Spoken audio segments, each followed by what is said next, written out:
After a year of traveling in the desert, the command came from on high that the Jewish people would be required to travel with flags. Ish al machaneu v'ish al diglo. Why the delay? Why did it take a year?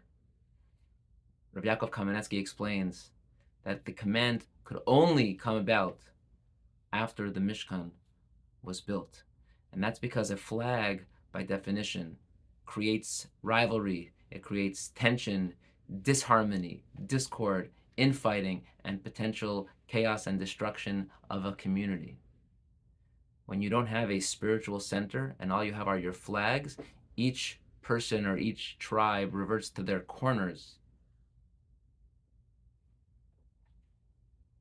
and doesn't necessarily get along harmoniously with the others.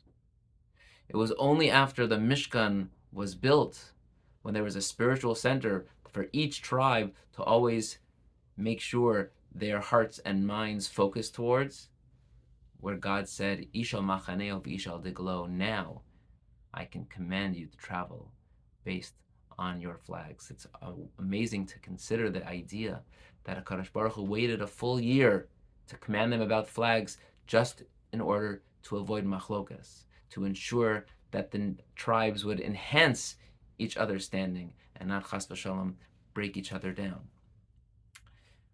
Each and every one of us have our own flags.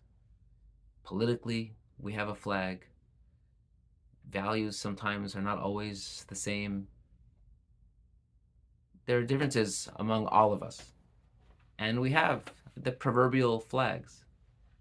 And it's dangerous because those flags can easily tear us apart. It's so important for us to remember that we too have a spiritual center.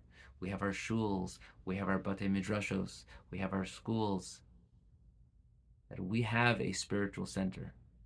If we don't value that spiritual center and all we focus on are our flags, on our differences and what sets us apart, and not realizing that those differences can actually enhance each other through that spiritual center, then God forbid we are lost.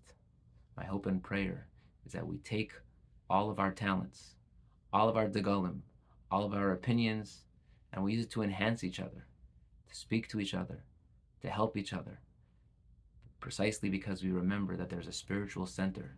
There is something that unifies us at all times, and that is our shul, our community, and HaKadosh Baruch Hu. Have a wonderful Shabbos.